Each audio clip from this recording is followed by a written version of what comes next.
Hello everyone, Ruffled Bricks here with the RB Sides, a music review channel dedicated to reviewing remix albums and EPs. In this review we're going to be looking at Crushed by Everyone, a remix album in which 9 artists reinterpret songs from Water From Your Eyes' 2023 album, Everyone's Crushed. Water From Your Eyes are the duo of Rachel Brown and Nate Amos, both of whom have their own projects to speak of. Rachel Brown does music under the name Thanks For Coming, and Nate also makes music under the guises of This Is Lorelei and My Idea. This remix album came out in November 2023, 6 months after the original, and I listened to it at the time and I have to admit it didn't really grab me. Possibly because I enjoyed the original album quite a bit, so my expectations were slightly skewed as a result. But now that we've got this channel to maintain, I figured it would be a good opportunity to go back and see if I was wrong. So let's look at these 9 remixes and see if they genuinely are crushed by everyone, or just plain flattened. Only light can cast a shadow.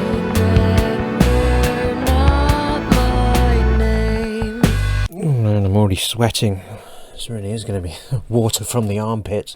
Everyone's Crushed is an album for which the phrase critically acclaimed very much does apply, as it largely received great reviews across the board and ended up on numerous publications' end-of-year lists for 2023, and you can very much count me as someone who also enjoyed the album. Before Everyone's Crushed, I had listened to their previous album Structure, an album which, although there were a few tracks on it that I really enjoyed, overall it just didn't quite cohere for me. Feels like an album where they're still trying to figure out what their sound is, whereas Everyone's Crushed now seems like an album where they're trying to find out what the limits of their sound are. It's an album that, genre-wise, I think people have struggled to label, although art rock and art punk definitely seem to be the main signifiers. Although trying to find comparison points that aren't heavily caveated is definitely tricky, as the sound world they're operating in is pretty distinctive. Like many albums in the last few years, it was written during and inspired by the pandemic and the sense of hopelessness that it caused, and that definitely shines through on this album with its general organisational chaos and the complicated relationship with emotional detachment throughout.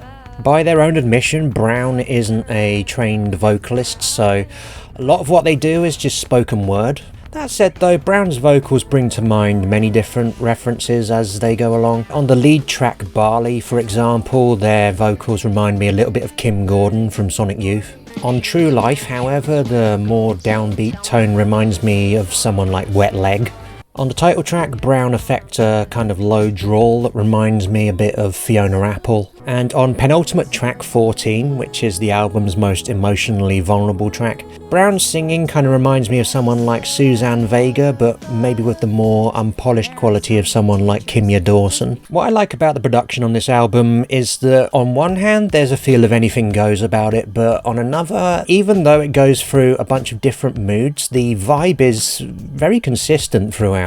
In a press release, the band described their lead single Barley as a rhythmic sound collage experiment, and I think that phrase does help to understand how a lot of the songs on this album are kind of constructed. In various tracks there's this feeling of just the various elements going to war with each other. All these discordant synths, guitars and other various sounds just kind of taking the gloves off and having a big old street fight. I think this style works particularly well on the most up-tempo tracks on the album, specifically Barley, True Life and the album closer, Buy My Product. With the more mid-tempo to down-tempo tracks, I feel the composition can be a little less confident, although sometimes that feels like it's by design. A fair amount of these criticisms are just nitpicking though. This is a great album. They've got a unique, robust sound which is equal parts lush and grisly. And with the tracks that I like less on this album, they usually just leave me wanting more rather than making me want them to end earlier, which is definitely not a bad place to be. Water From Your Eyes' sound has a lot of different elements in it, and yet there still feels like a decent amount of space in these tracks for remixers to insert their own personalities into.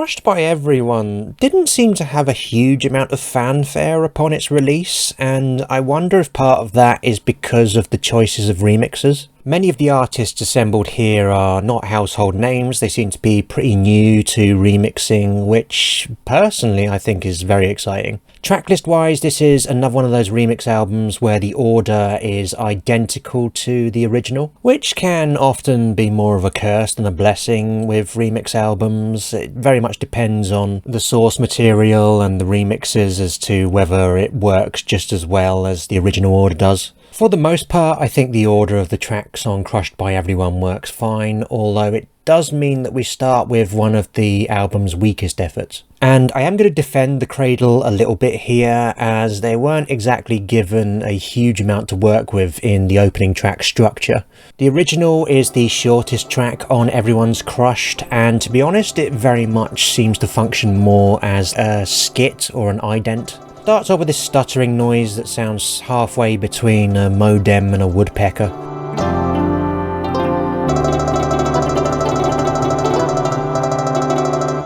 These noises make for a slightly bumpy start, although they do fairly quickly dissipate into a tiny truncated fanfare. It's got a slightly funereal quality to it, but also with a kind of slow jazz feel, over which Brown sings lyrics borrowed from a previous Water in Your Eyes EP, 3344.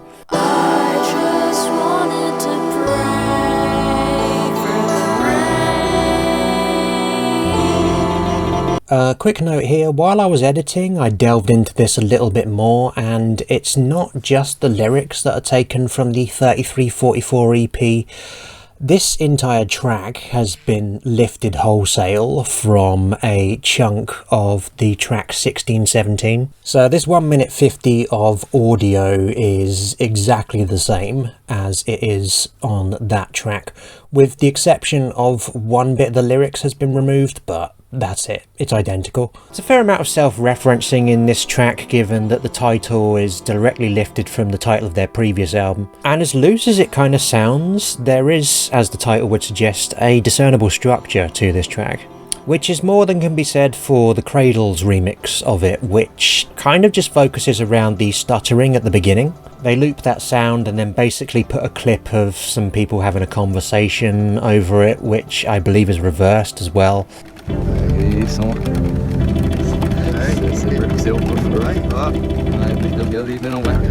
I did try playing the track backwards to see if that would give me any insight into what they were saying. It didn't really help much, as the voices are all buried under the cacophony that's been made.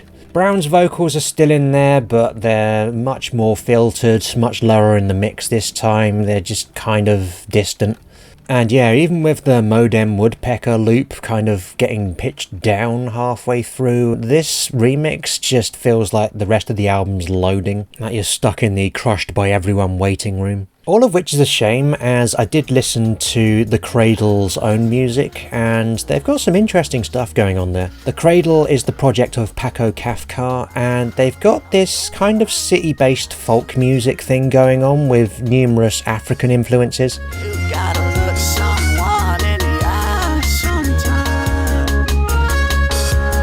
Definitely recommend their album True Colours if you're into that kind of genre-bending, scrappy bedroom pop. They've clearly got a lot of ideas though, and I kind of wish that we'd heard some more of them in the remix of Structure. The second track, Crushed Barley, is a remix by Water From Your Eyes themselves. The original track is one of my favourites from Everyone's Crushed. It's this up-tempo punk number, largely built around this weird truncated synth sound that almost sounds like it could have been an effect from some sort of 80s sci-fi show.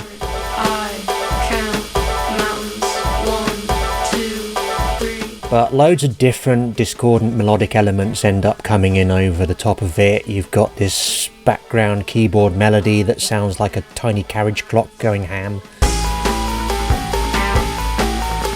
Some synths that sound like wasps, and then there's a guitar line that has a distinctly 90s feel to it, and these elements just keep getting laid over the top of each other more and more as the track goes on. Crushed Barley isn't quite as wantonly chaotic in terms of its structure. It starts with the light sound of a hairdresser's razor, or something that sounds like it. A few little moments in this intro where the original guitar melody sort of peeks its head above but then disappears again. Then eventually the main beat kicks in and it is twice as heavy as it was on the original.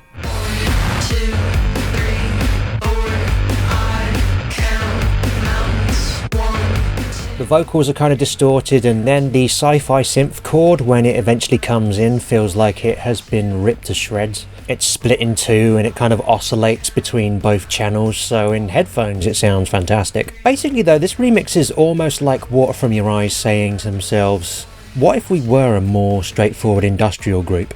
Because although this version is much harder and more direct than the original, it does feel like it loses some of the individuality, as the big gnarly bass line that underpins the track feels like it could have come from any number of industrial or even brostep producers. It does go into more chaotic territory towards the end, the vocals start stuttering and there's this free jazz noise in the background that sounds like gas escaping. But yeah, I could definitely see this version working in a club that caters to industrial tastes. The third track on the album, Out There, is remixed by The Dare, and I initially had some confusion over which artist called The Dare that this was referring to, as the Discogs link for them seemed to have mistakenly attributed this remix to the Indonesian punk band of the same name. All other evidence online though seems to point to this being the work of Harrison Patrick Smith, the New York-based electroclash producer who last year released the Sex EP with that album cover, which has incited a lot of displeased comments online, many of which are under his YouTube videos. Smith assures us that everyone involved in the photo shoot was of legal age, but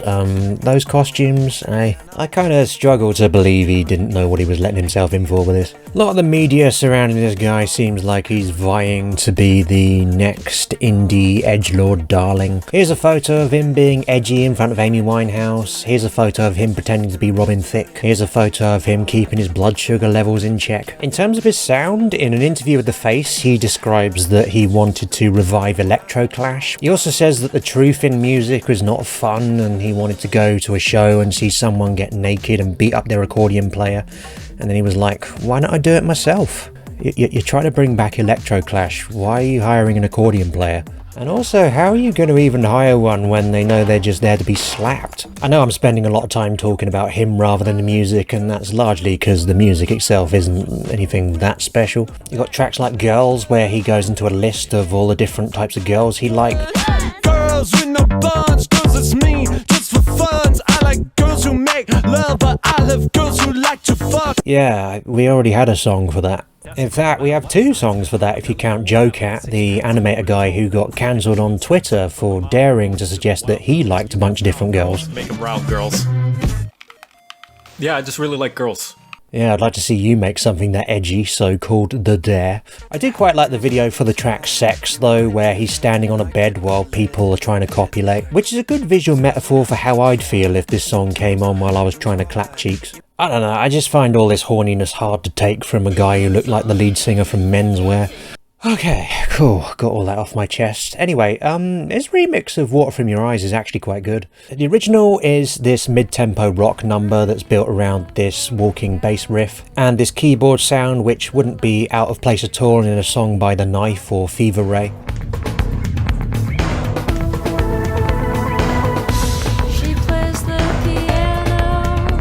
The peak of this track is just before the 2-minute mark when Brown's vocals start going into list mode, but it's accompanied by these searing guitars and this stomping half-speed drum. And this whole section seems to provide the main inspiration for the Dare's remix. He basically builds his version entirely around the list vocals and adds underneath this stomping electro house beat and this purring bass.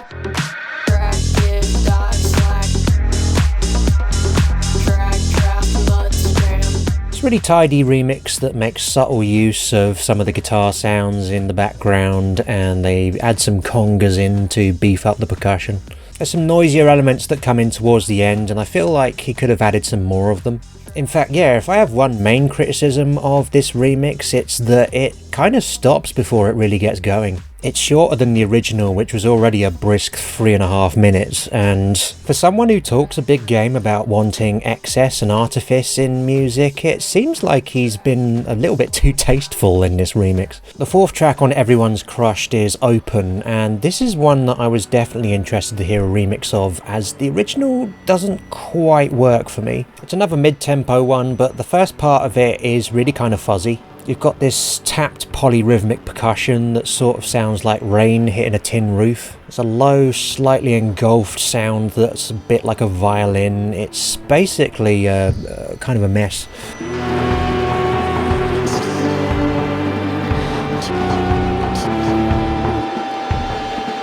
It comes into sharp focus after a minute, where you get this gnarly guitar riff that absolutely goes really aggressive and dystopian.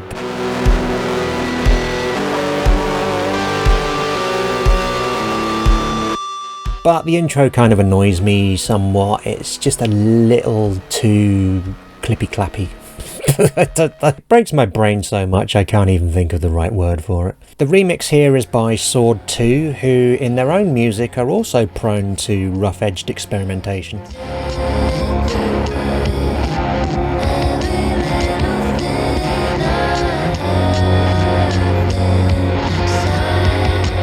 Their album Spirit World Tour has a lot of different elements clamouring for control on it. They seem to flip between everything from psychedelic shoegaze through French house to even a piano-based reggaeton track at one point. There seem to be a few too many different ideas vying for attention, and quite a few of them suffer from being a little underproduced.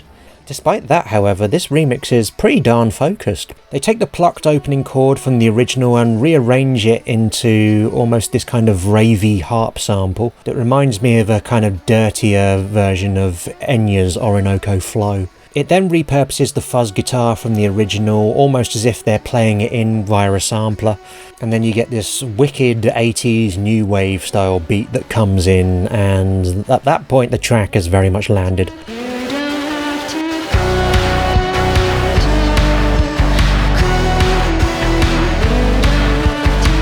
The bass synths are great as well. You've got that bow, bow, bow, bow, bow, bow, bow, bow. And considering they only had 2 verses to work with from Brown's original vocal, they do a great job of fleshing this out into what sounds like a properly formed song. I'd say they go perhaps a little overboard on the vocal, as they pretty much use it uninterrupted for the rest of the song, and I feel like it might have benefited from a few breaks here and there. But they add some nice variations on it as the song goes along. I like the stuttering that they put at the end of some of the verses, just to add a little extra melodic flavour. Another solid remix, this one, favourite one so far. The following track, Everyone's Crushed, is remixed by Kassie Krut, who, like Sword 2, definitely seem kind of musically omnivorous in their tastes, with the few tracks available on their Bandcamp evoking everything from a dubstep version of the Pet Shop Boys to polyrhythmic industrial technopop, or even Afrobeat inspired dub.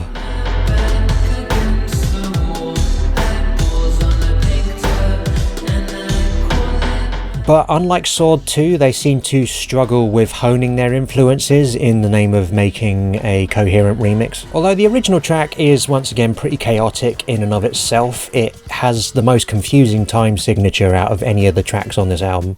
I think it flits between 6/8 and 4/4, but I'm not an expert on time signatures, so I'd like some verification. It's once again centered around these almost plucked violin sounds, and similarly to on Barley, they seem to throw in a lot of different elements that basically just adhere to their own beat, so it has that kind of sound collage feel.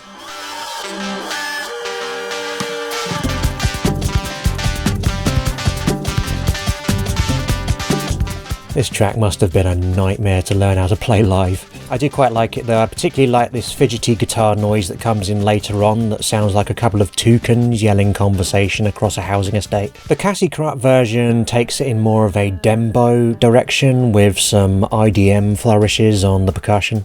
The vocals are kind of vocoded and cut into gibberish. You've got this sewer pipe sound that comes in about a third of the way through.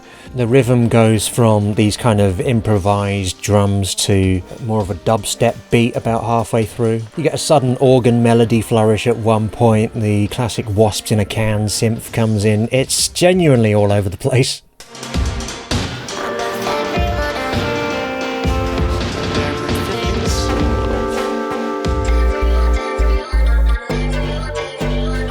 It feels like it's just trying on different ideas like their garments in a dressing room and kind of thinking, let's see what else we got. There's some good ideas, but the overall composition is just such a mess. The remixers of tracks 6 and 7 are, like Water From Your Eyes, artists who appeared on quite a few end-of-year lists in 2023. We have Nourished By Time, aka Marcus Brown, who had a pretty successful 2023 with his album Erotic Probiotic 2, which managed to take a pleasingly broad approach to R&B that was both forward and backward looking simultaneously. My heart and soul maybe could hide it, hang in the next life that Nourished's remix of True Life sticks pretty close to the sound of the original, but largely redeploys it. The original version is similarly upbeat to Barley. Here though, there's a big chunky bass line that underpins everything, and during the breakdown it even sounds a little bit like Ace of Spades by Motorhead for a bit.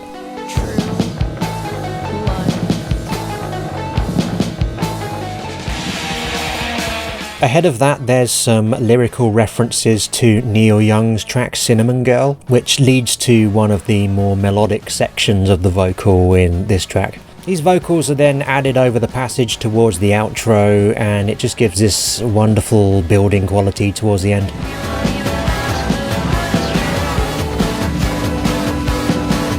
By contrast, Nourished By Time takes this vocal refrain and brings it right to the front of the track. He adds this bass synth underneath it, which gives it a little more of an 80s quality. But basically he kind of eases the track into existence rather than going straight in like the original does, and it gives some of the vocals some breathing room.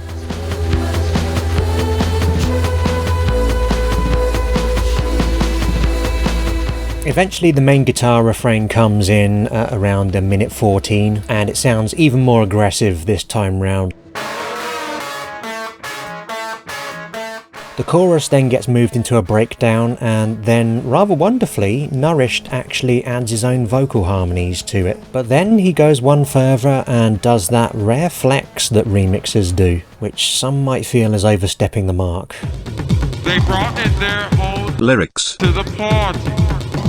Yep, Marcus Brown adds his own verse in the last third of the song, although I'll have to be honest, I don't really understand how it links to the original vocals. I think I'm gonna put the names in a hat.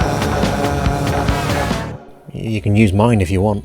Nonetheless though, I really like this duet, and it actually makes me want to hear more Water From Your Eyes collaborations with vocalists. Even though this is just tentatively added in a remix format, I think they play off each other really well. Because yeah, this is a cool edit, this one, as is the following remix of Remember Not My Name by Mandy, Indiana. And yeah, Mandy's album I've Seen Away was also a critical hit last year, with a slightly similar junkyard rock feel to Water From Your Eyes, but with more of an industrial underpinning throughout.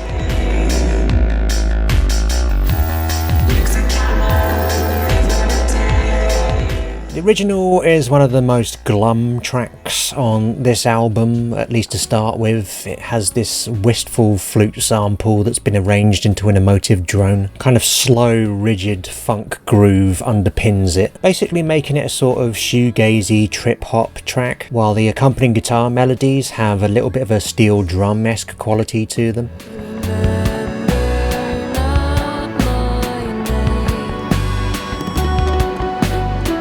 The first time you heard It pootles along at this low level for just over a minute and a half, and then, speaking of shoegaze, a huge gorgeous wall of guitar noise then comes in and we get a tempo shift.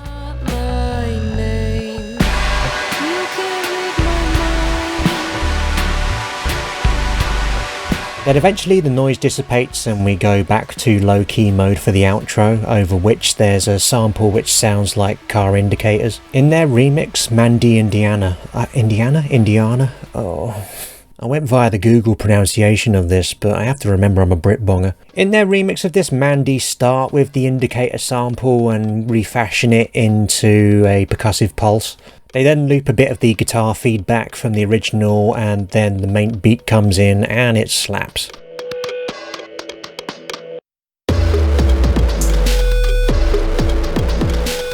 It's a heavy industrial dancehall beat, but what I really like about this remix is they take the opening drone from the original and they refashion it into these kind of knackered sounding chord patterns that remind me a lot of one of my favourite tracks ever, which is Moth by Burial and Fortet.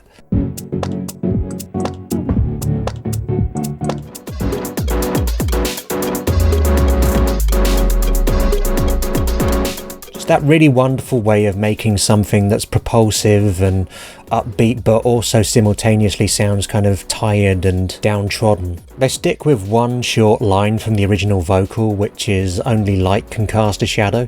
Then after 3 minutes the beat drops out and we get those big gorgeous sheets of guitar from the original just looped until the end of the track.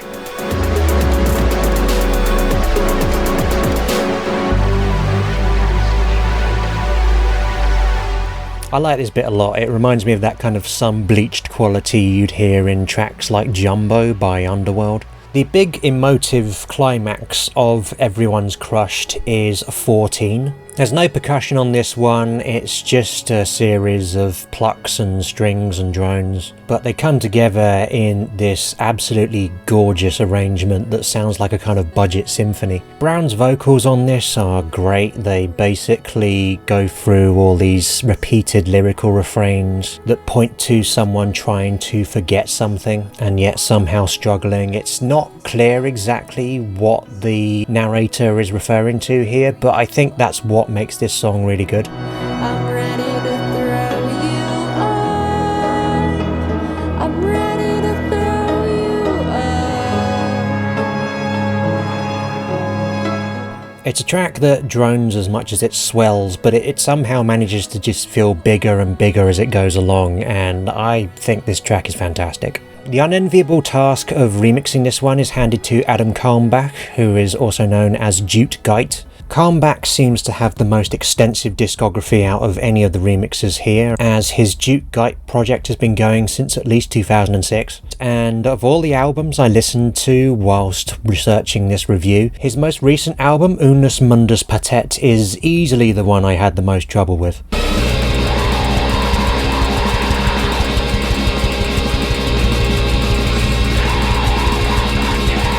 A lot of it is that black metal where it's like machine gun drums and the guitar just sort of floats over the top on its own terms, and the classic metal whoa, whoa, whoa screams come over. A lot of it just stressed me out, although unless someone tells me otherwise, I'm going to assume that's probably the point. There are two more ambient tracks on there, Zweissiedler and Semmer, which I have to say I really liked.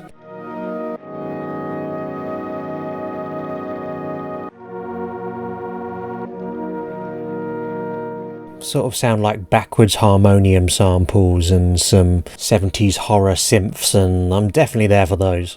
Interestingly, Jute Gyte's version of 14 doesn't have much in common with the aforementioned album, and it also doesn't really have much in common with 14 either. Although Brown's vocals do feature, but they are heavily processed and incomprehensible.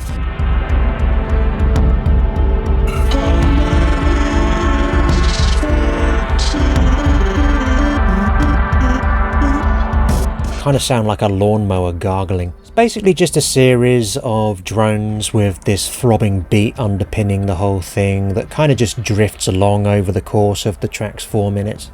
The main kind of artists this remix reminded me of, though, are the kind of more orderly, noise-based artists like the Haxan Cloak or Pharmacon. I didn't really like this remix to begin with, possibly because I was comparing it too heavily to 14, but I think Kalmbach made the right decision not to compete with the original version, and even though I wouldn't say this is one of my favourite tracks on this album, it has grown on me a bit. The original version of Buy My Product is perhaps a little bit of a come down after 14, although I think it's very much by design.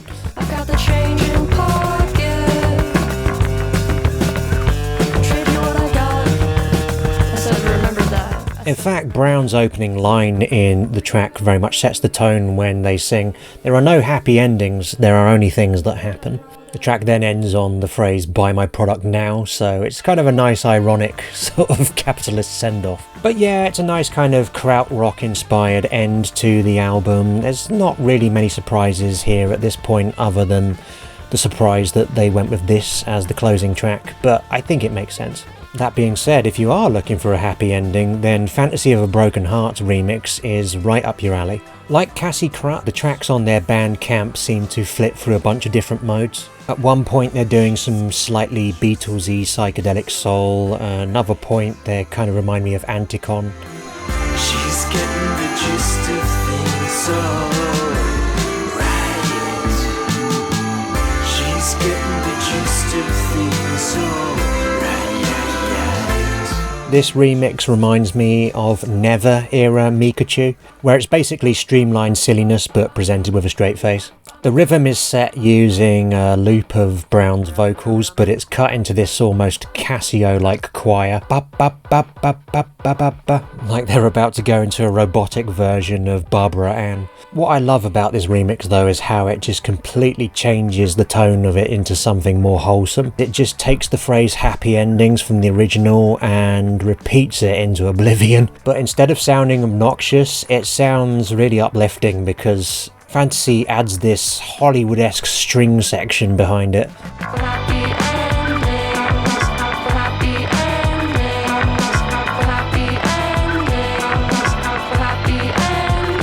It's such a wonderful chorus, and the bridges are really nice as well, with the way that they cut up the guitars from the original version. Initially it sounds a bit like a bluegrass banjo sounding loop, but after the first chorus it almost sounds like bagpipes.